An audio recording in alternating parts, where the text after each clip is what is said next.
space, so having an extra office somewhere away from your home is really important to you. It's your escape, really. It's not like you'd have an office even if you didn't need it, because it's your escape. This is freaking me out, I gotta be honest. Like, you're so spot on. You're freaking me out. It's crazy how because I've never seen a psychic. This is my first experience, so I'm keep going. This is just much more inspired today, and I wasn't sure what to expect from today because I've never done anything like this.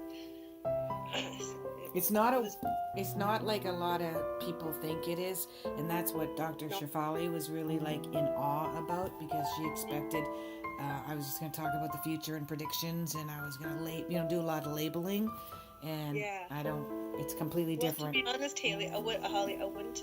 It's only because of Dr. Shefali's recommendation. Otherwise, because I had such a preconceived idea of what it would be, but I was open to it on her recommendation. Actually, really intrigued off her recommendation. So.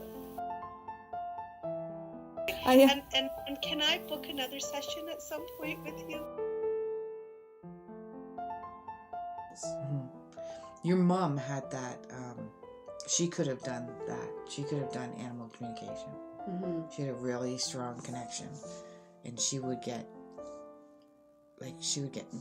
could hear what they were saying in their heads. She would actually say it out loud. Oh, do you want this? Is this what you want? Is this what you're gonna, that kind of thing. Yeah. And some people might have thought it was cute, that she did that. But in her home, she wouldn't even clear away the cobwebs. Yeah. She wanted the spiders there, and I touch spiders too. She taught me how to approach them and to handle, to touch them, and not to make them afraid of us. Yeah.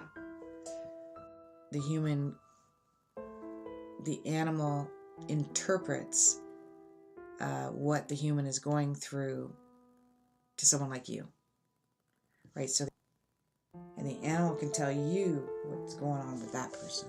And I used to do that with my mom. Mm-hmm. She had dementia, and she could communicate, but it didn't make sense for the last few years. Yeah.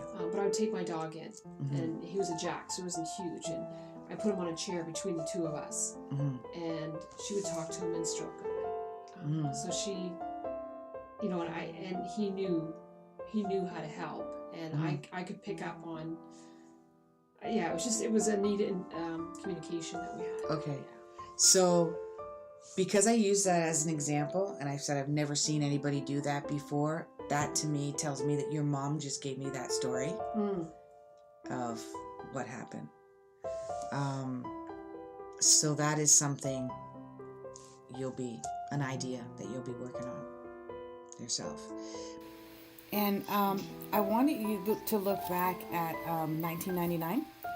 1999 is when you possibly went into quite a deep depression around somebody really lying to you and cheating and deceiving you and deception. Do you remember that? I was emancipated in 1999. What do you mean by that? I sought out legal separation from my parents, and and I actually won. And I moved out on my own when I was young, and so that's probably clearly. Actually, another big part. There's a whole lot that happened in 1999. So I got emancipated. I moved out on my own. Was working. So maybe anything that comes up for you intuitively. Okay. Or any messages that are, I know you do some mediumship. Anything that's wanting to come through, maybe from my grandfather, for whatever reason. Yeah. It's pulling on me. Absolutely. So I do want to say something about that, because I did get an intuition about it before, but as soon as you said grandfather, I got shown a set of keys. So, I don't know what those set of keys mean. Did he give you the keys to his truck? Did he give you keys to... They're old-looking keys, but that doesn't mean that they're actually old. No, but what's interesting, yes, very old-looking keys. My kids just found 2 keys in my house that are very old keys. I know one is to wind my grandfather's antique grandfather clock that we no longer have. Holy crap. To my in-laws. Okay. And there was another key yesterday. They go, hey, look at this key. And so there's 2 really antique keys. Yeah, they are very... I see them on one ring. Interesting. Yeah. So that means he's with you, and he's guiding you somehow. So he must have also had an emotional nature to... Really kind of my wake walker in life. He helped me see a lot of things beyond existential reality. He's a reality. storyteller. Was his hip affected? He was very stoic but joyful. Oh, his hip and his knee killed him every day. Yeah, because he showed me like a big chunk of the side of his hip gone. That doesn't mean it was actually gone, but it just means like it's almost like the bone. It wore down to the bone. Yep. Yeah, his hip gone. It wore down to his bone, and so had his kneecap. Yeah. Yeah. Oh, I think that you definitely hit on some very key points. I can tell that energetically that they are absolutely ringing true.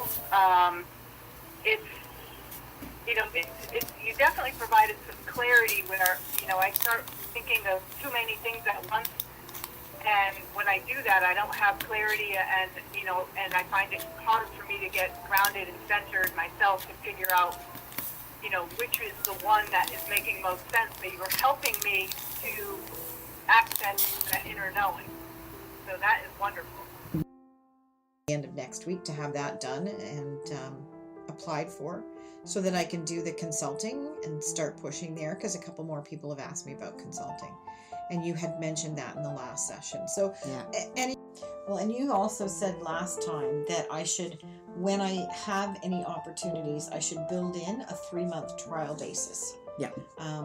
Just that's to for see your how, mentality. Yes. That makes you feel like you're not committing 100%. So and I was actually kind of good with that, and it's like, okay, no, I need to take time for me. Thank you so much. You're welcome. I hope it's been helpful. It has been really helpful.